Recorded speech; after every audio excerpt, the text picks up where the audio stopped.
I learned how to crochet today. This little square genuinely took so long, and I'm still...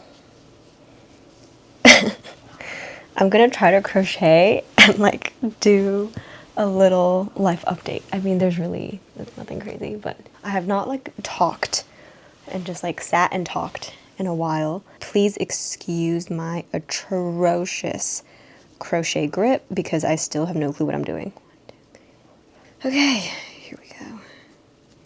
Maybe you can't even see it on the camera, which is honestly for the best because I straight up am not good at this yet. But that's okay because you don't have to be good at something to enjoy doing it.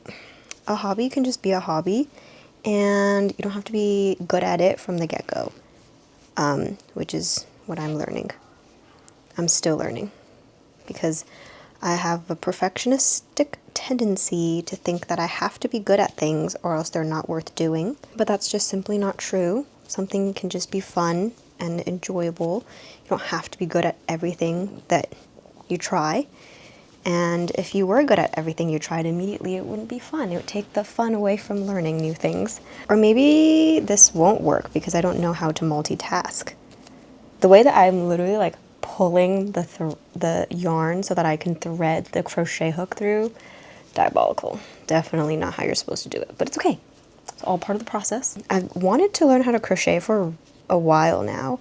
I think like knit tops and like boleros and that kind of style of clothing is so cute, but I just sometimes can't justify like paying for it because, I mean, they're not that expensive, but also knowing that they're probably not ethically made because this kind of style has to be done by hand. Like machines can't emulate this yet, I don't think. So if they're like super cheap, then I'm also like, I don't know if I want to support that. So I wanted to just learn how to make things myself.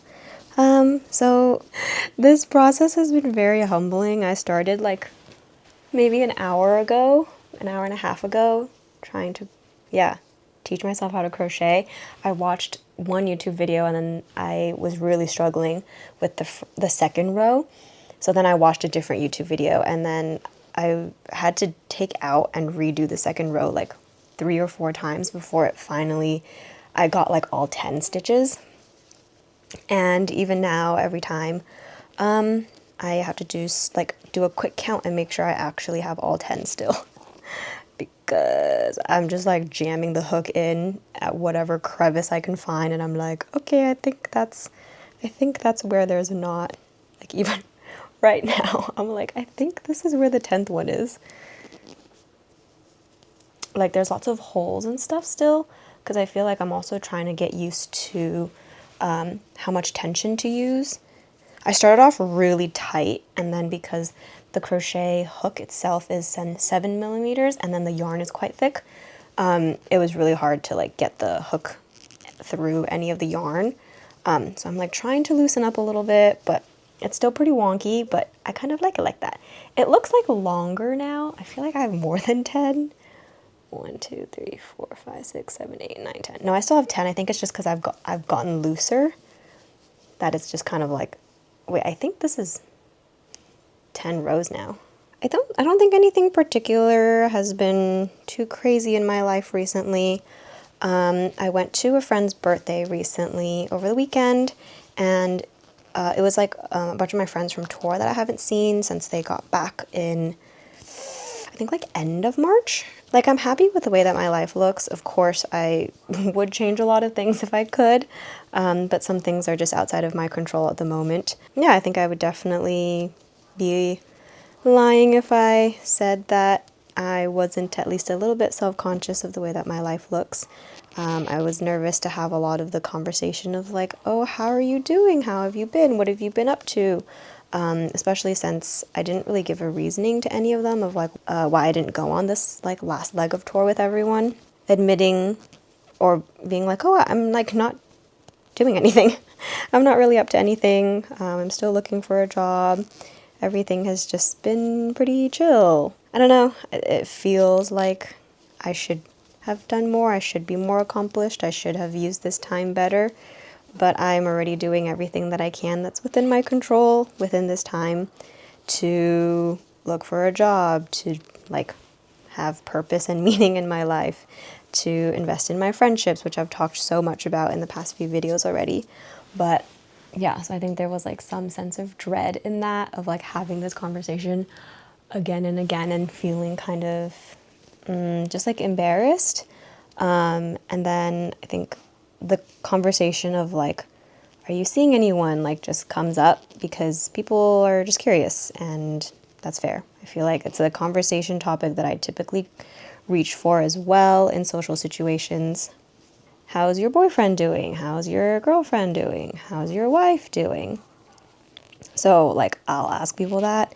So now that it's like my turn to be asked too, because I haven't seen these people in a while, and then like giving updates on that, because I don't really have anything to share when it comes to work and my personal life as much. So there was just more to talk about on the relationship end of things, and I think it kind of made me more self-conscious. I think having had been single for so long and like dating every once in a while too, or like trying to date every once in a while too, I think I'm very like conscious of like talking about my dating life. Like I don't want that to be the only, I don't know, like I talk about this all the time of I don't want my relationship to define me, but then I also don't want work to define me. And then it's like, okay, then what do you want to be defined by? Like if like there's all these typical like social metrics that people use to, you know, talk about people and self-define, like what do I want to define me, if I seem to push all of these typical constructs away. Yeah, I think like because I don't have a lot to talk about with work at the moment, talking about relationships is just like an easy social thing. So there's a lot of questions about that and like how things are going and how we met and all that stuff. I kind of saw that coming anyway, like this group of friends, like we always like to talk about relationships, and I think my relationship status even before had always been a topic of discussion. Like the last guy that I was talking to was like before tour, and like everyone knew about him because it's just like kind of what else do you talk about, you know? And sometimes it leaves a weird taste in my mouth. Oh, I definitely messed up. Look at that. Do you see how that like just like goes in like that? I definitely messed up somewhere. Okay, I'm gonna undo it. Devastating. That's just the way life goes. Okay, question mark. I think like being in a place where there's like lots of people asking me about my relationship status and like asking me a lot of questions about things and like things that I don't even have answers to yet just made me feel like very self-conscious and like nervous. And most of the people I'm friends with now, I definitely messed up. Maybe I didn't. I think it was just loose at some point. Okay. No, how did this happen? I'm gonna undo it again. 1, 2, 3, 4, 5, 6, 7, 8, 9.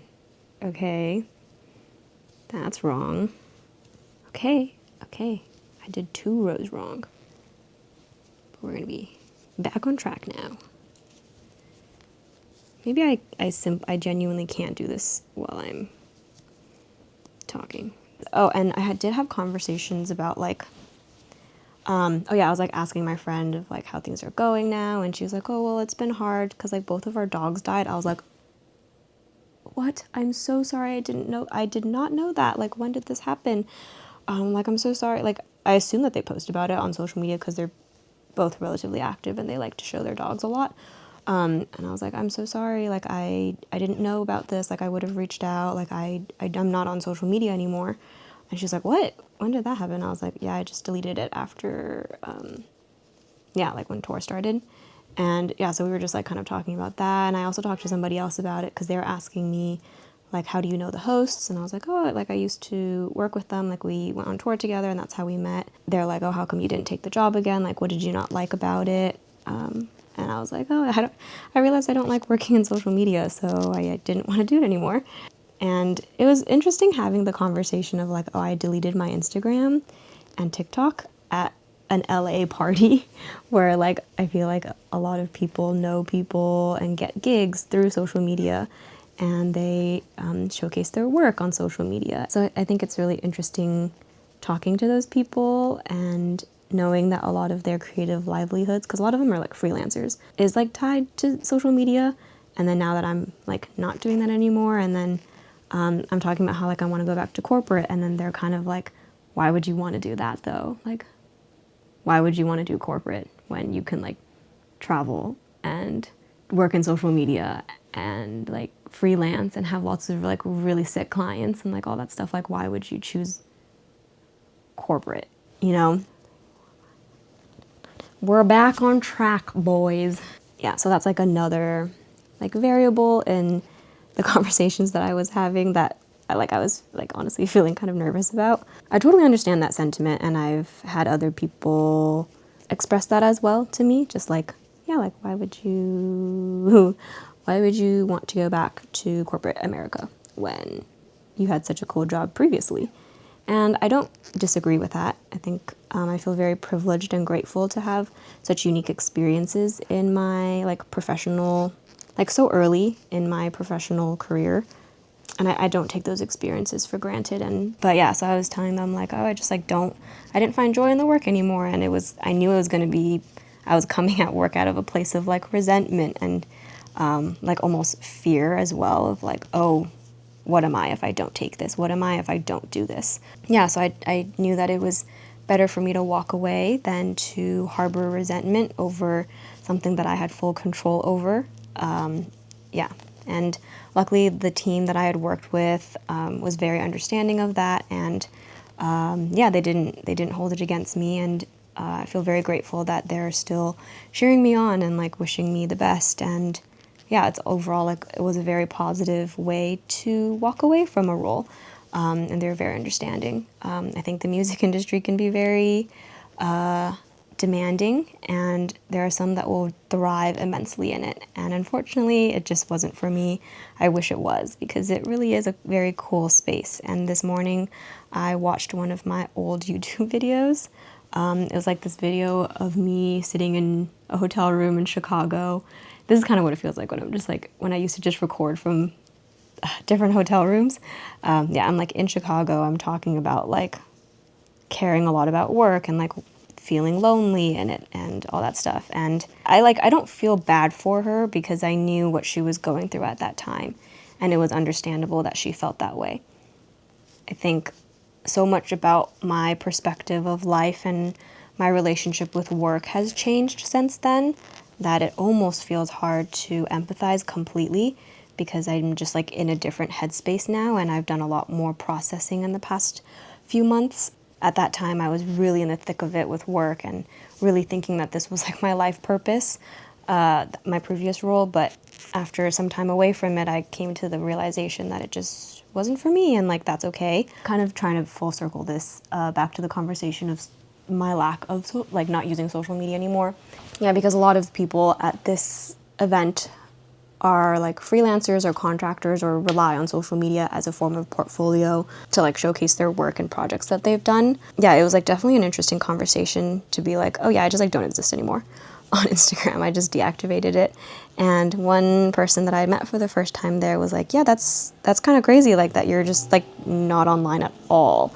And I'm like, I mean, like I have like YouTube and I have like Twitter. And he was like, yeah, that's crazy. I feel like we just met for the first time, and like I was gonna ask like, what's your Instagram? Like we could just connect on there. Like, no, I can't because you don't have an Instagram. It's like I don't know him well enough to be like, oh yeah, just text me, like what's your phone number?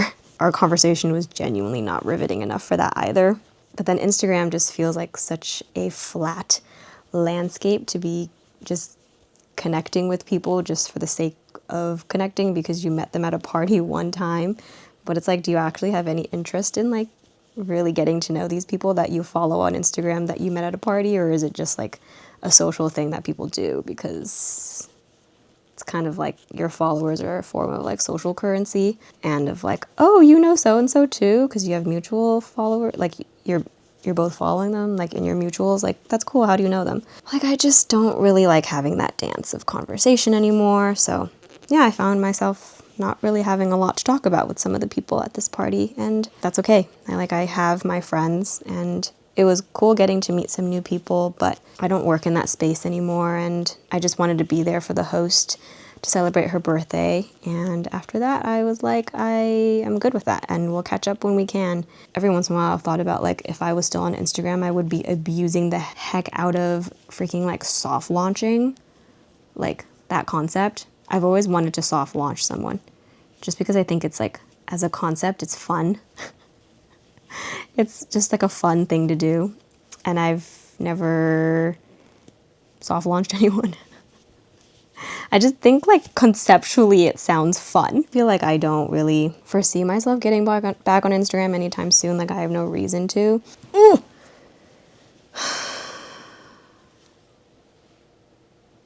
also feel like I am hooking it the wrong way. I just keep changing directions, but this is, like, pretty satisfying and therapeutic. I want to get to a place where, like, I can do it without looking at it a lot. Like, I have not looked at the camera. I'm just, like, you know, focused on this.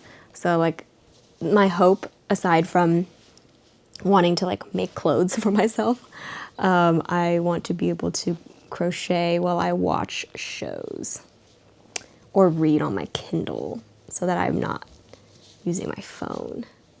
It's so nice to not be on my phone, though. I will say. My screen time for today, it's currently 4:30. My screen time is 34 minutes. What else has been going on for me? I think when it comes to work, I still feel like I still want to go back into corporate. Just, like, want some boring corporate job so that I can make money and do my work and be kind of good at my job and get recognition for that occasionally and get a little promotion and then use my PTO to travel and see the Northern Lights and go to Banff in Canada and go to national parks. That's the life that I want in my late 20s and in my early 30s. There can be a lot of joy and stability. It's not that I'm fearing change again, but more so that I am just wanting consistency. Maybe it's just getting older. Maybe it's... Oh my God, are you seeing this? What is happening? Oh, I definitely messed up. Literally, what is going on right here?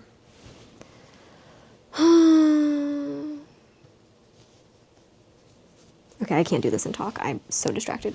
I've definitely wanted consistency more in my life, and I'm so excited to start working whenever that day comes.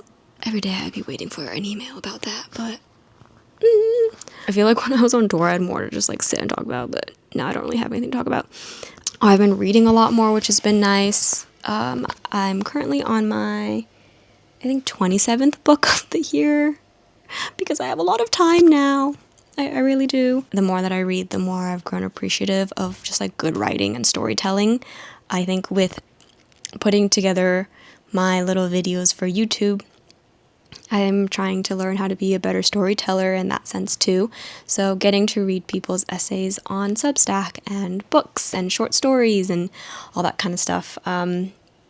Yeah, I used to only highlight things that I was like, wow, that's so sweet, or whoa, that's really insightful, or whoa, I learned from this. But now I'm starting to highlight things in books of just, like, that was really well written. That sentence was really beautiful. And just trying to learn from that too. I'm not saying I want to be a writer at all. I don't think that is really the medium for me personally. I think there is a tie-in with the way that we speak and tell stories and narrate, and yeah, there's, like, a spoken element that ties to the beauty of writing as well.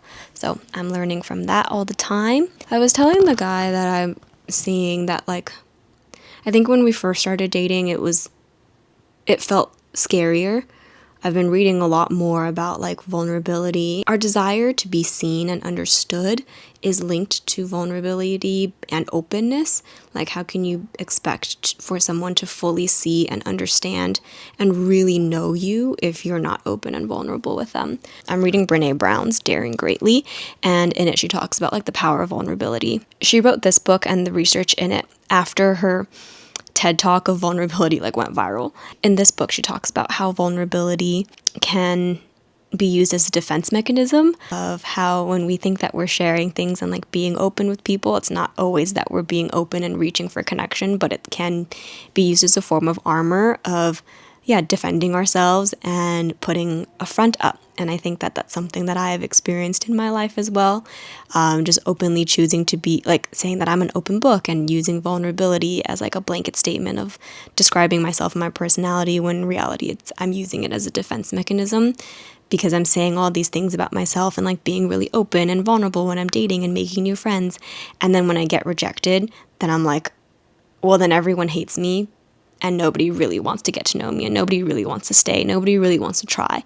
I've learned that there is a time and place for vulnerability, and you should really only be vulnerable with the people that have, you know, gained your respect and your trust to be able to hold space for your vulnerability. And it's not something that we should just be throwing around just to get people to like us, because more often than not, it can be kind of jarring to hear something really personal and deep and reflective about someone that we don't know very well. And it just puts them in an awkward position of like, well, now am I supposed to share the same like deep soul-bearing thing? Like, I don't feel comfortable doing that. And that's normal. That is regular. Yeah, so that read has been very insightful and I've learned a lot about it. And I get, yeah, to tie this in with like relationships that I had mentioned previously. Yeah, like I had told him when we first started dating that it was all just very scary to me. My last serious relationship was like 2.5 years ago. So getting back into like something more intentional and more serious has been scary, to say the very least. It is a very vulnerable place to be in, to constantly like just talk about things, and this willingness to build a bridge and build connection. I think intimacy can come in multiple different forms. It doesn't have to just be like physical intimacy. There's emotional intimacy, mental, spiritual, like all that stuff. And the way that we show and receive love is a form of intimacy. Communication is intimacy. This was a few weeks ago at this point, but I had brought up something that he said and that he did that made me feel unwanted and just not great. And I was like, well, yeah, well, I mean, you don't like owe me anything. I understand that you needed space, and I respect that. And I think if I was in your situation, I would have needed and wanted and asked for the same things too, of just like, I need some space, I need some time alone, I need to process things. But it didn't feel great on my end to be on the receiving end of that. Yeah, I just kept saying like, you don't owe me anything, you don't owe me anything. Like, I don't fault you for this. It's like, yeah, you don't owe me.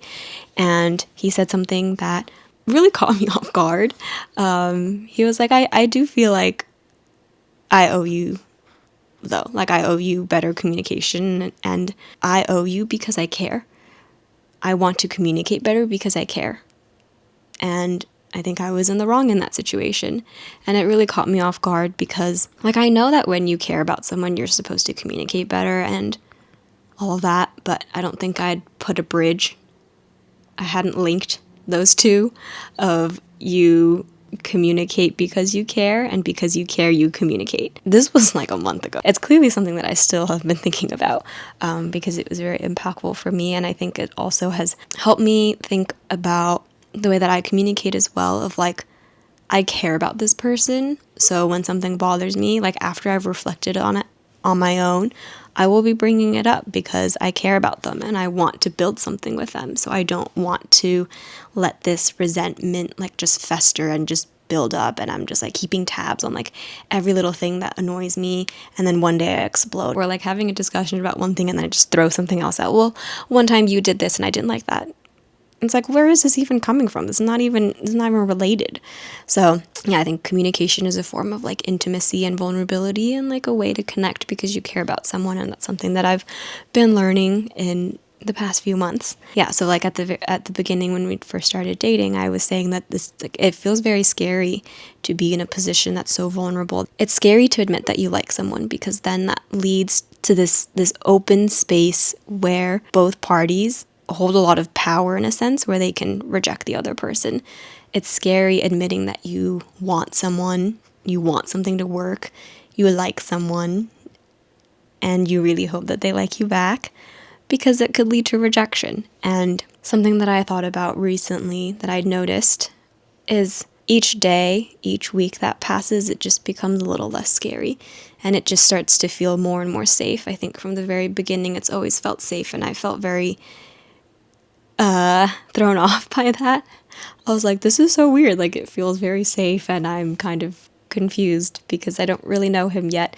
But yeah, like as we've gotten to know each other, that safety and that feeling of like security has definitely increased and just built upon each other, thankfully, as I hope a healthy, secure relationship, goes in that direction. Yeah, so that's how that's going. I've learned a lot about myself and my communication patterns, and I've been trying to do more reading and research on relationships, and something that has stayed consistently true of like every relationship and situationship and talking stage and whatever ship that I've been in is I really want things to work out.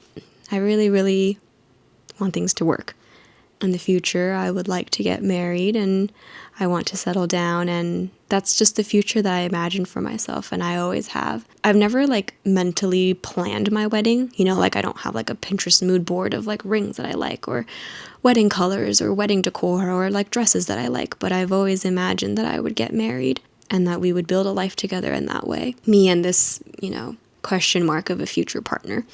I've like known as the years have gone by and I've gotten older and I've just learned more about my preferences and like who I am as a person and who I feel like would be a good complement to my personality. I've just gathered more data points on that, and I have like a skeleton of an idea of like the person that I want to be with. And I think like admitting wanting to be in something serious and wanting intentionality in that way is less scary now. Like even just like 2 years ago, it was pretty scary for me still, probably because I was like fresh out of a relationship. But now admitting and like being honest and straightforward that those are things that I want and look for in a partner, the rejection of it feels a little bit less scary, because it's like, if I know that this is what I want, why would I waste my time and be with someone who doesn't want the same things? Like, if we know it's not going to work, then like, why are we doing this? Why are we just wasting each other's time? Why are we doing this dance when neither of us, are really that into it? Finding someone where we do feel aligned on a lot of things, and it has been very intentional in that end. It has been a source of relief, and I feel less crazy sometimes. I've been told in the past that my standards are too high. I've had friends tell me like if I lowered my standards, I could definitely find a boyfriend a lot faster. But like, they're there for a reason. Like, I don't want to just be with anyone. I don't want to be with someone that I'm incompatible with. I don't want to be with someone who I don't see a future with. I don't want to spend time with someone when I can just be by myself, when I like my own company and I can just sit in my room and teach myself how to crochet and read my books.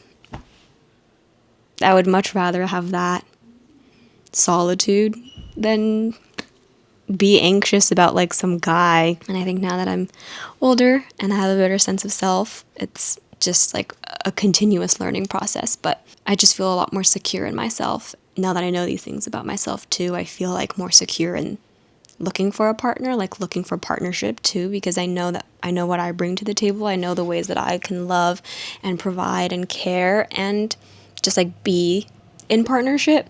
And I know what I'm looking for. And there's a lot more like ease in that too.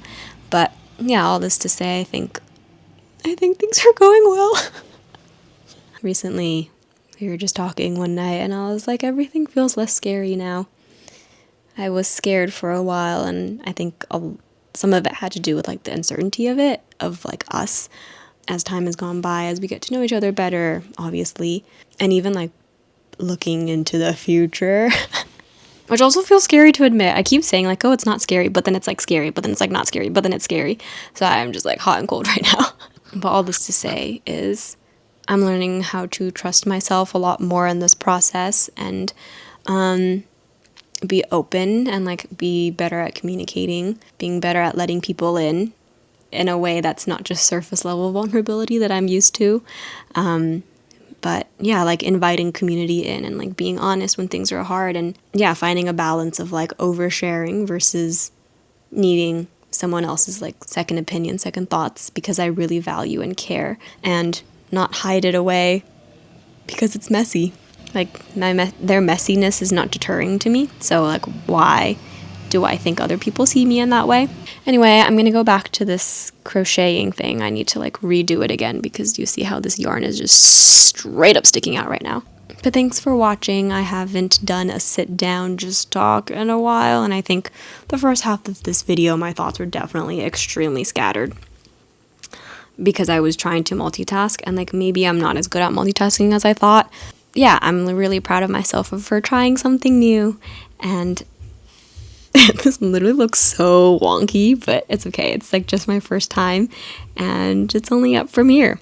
After I finished the second row, the YouTube video lady was like, now that you finished the second row, like it'll be easier from here out. Like the second row is literally the hardest row to do, so like good job, like you did that. And I was like, oh, it's only up from here. I'm only gonna get better from here. Let's freaking go. So I'm proud of myself. At first I was just gonna undo this and use this yarn to like make a bolero, the thing that's like just sleeves, no shirt. But now that I'm like seeing her, like I need to keep this the way it is. I need to not unravel it because this is proof of the time and effort I put into learning something new. Even though she's ugly. But thanks for watching. I think that's really all I have to say for now. Which is what I say at the end of like every 40-minute video.